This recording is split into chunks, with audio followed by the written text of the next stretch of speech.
আউযুবিল্লাহি মিনাশ শাইতানির রাজিম বিসমিল্লাহির রহমানির রহিম আহমাদুহু ওয়া নুসাল্লি আলা রাসূলিহিল কারীম আম্মা বাদ রাব্বি ইশরাহ লি সাদরি ওয়াসসির লি আমরি ওয়াহলুল উকতাদাম মিন লিসানি ইয়াফকাহু কাওলি। সম্মানিত ভাইরা, আজকে আসলে অবসর সময় একটু দোকানে ফ্রি সময় পাস করতেছি। তো চিন্তা করলাম যে আপনাদের মাঝে কিছু কথা বলার জন্য। তো আসলে আমরা অনেকে মুসলমান দাবি করি, আমরা অনেকে মুসলিম। যে যে সময় ইব্রাহিম আলাইহিস সালাম এই আল্লাহকে খুঁজছিলেন, ঠিক আছে, তখন আল্লাহ তাআলা ইব্রাহিম আলাইহিস সালামকে কি বলছিলেন আমরা যদি একটু দেখি তাহলে বুঝতে পারবো। তাহলে আমি এখন তেলাওয়াত করব সূরা বাকারার 131 নম্বর আয়াত। বিসমিল্লাহির রহমানির রহিম। ইজ ক্বালা লাহু রাব্বুহু আসলিম ক্বালা আসলামতু লিরাব্বিল আলামিন।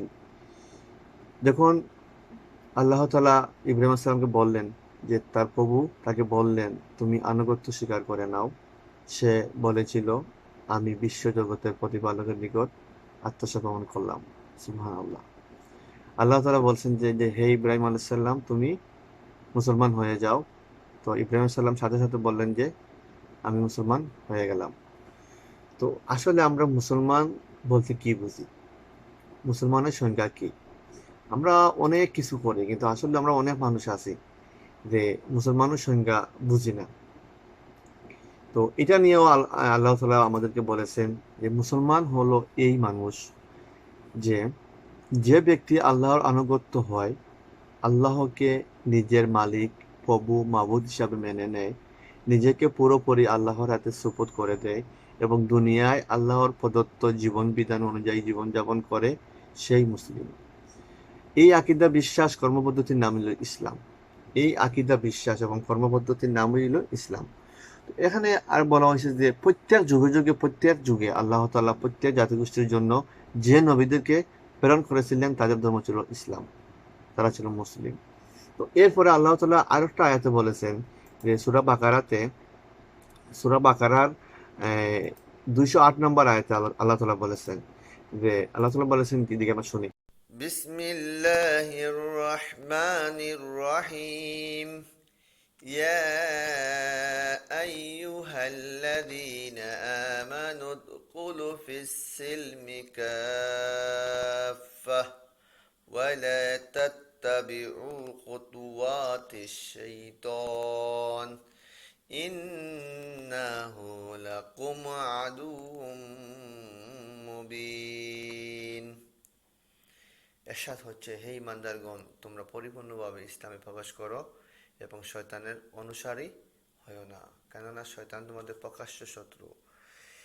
আল্লাহ তাআলা বলেছেন যে আমরা পরিপূর্ণভাবে ইসলামে প্রবেশ করার জন্য।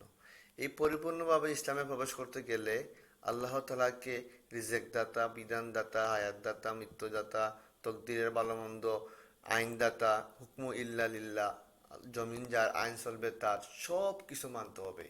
আমরা শুধু মুখে বলি যে ইসলাম code of life, complete of life, কিন্তু কমপ্লিট অফ লাইফ মানতে হইলে আল্লাহ তাআলা পরিপূর্ণভাবে ইসলামে ঢুকতে হবে। এই জন্য আল্লাহ তাআলা বলেছেন যে ইয়া আইয়ুহাল্লাযীনা আমানু কু আনফুসাকুম ওয়া আহলিকুম নারা। প্রথমে বলছেন যে কি তোমরা তোমাদের উলিল আমর হও ফ্যামিলির, এবং তোমরা তোমাদের অধীনস্থ যারা আছে এদের কাছে দিন প্রচার করো, দিনের দিকে দাবিত করো, দিন মানার জন্য ফোর্স করো, ঠিক আছে না? এরপরে আহালদেরকে দিনের দিকে আনার পরে সমাজ সংস্কারের কাজ করো পরিপূর্ণভাবে। যেরকম স্কুলে গেলে, মাদ্রাসায় গেলে, ব্যাংকে গেলে, আপনার এই ব্যবসা প্রতিষ্ঠানে গেলে যত ধরনের কাজকর্ম আছে সব কাজকর্ম যাতে আল্লাহর মনোনীত ইসলাম ধর্ম অনুযায়ী হয়, এটার নামই হচ্ছে পরিপূর্ণভাবে ইসলামে প্রবেশ করা। তো এই জন্য আমরা অনেকে অনেকে অনেক ধরনের ভাবে আকীদার দাওয়াত দেই, কিন্তু আসলে যে মুসলমানের উম্মার ভিতরে আমরা আসলে এগুলা শিক্ষামূলক কাজ করব, ঠিক আছে, কিন্তু আমরা কোনো দলকে, কোনো মাযহাবকে, কোনো ব্যক্তিরে কটাক্ষ করে এমুকের এই সমস্যা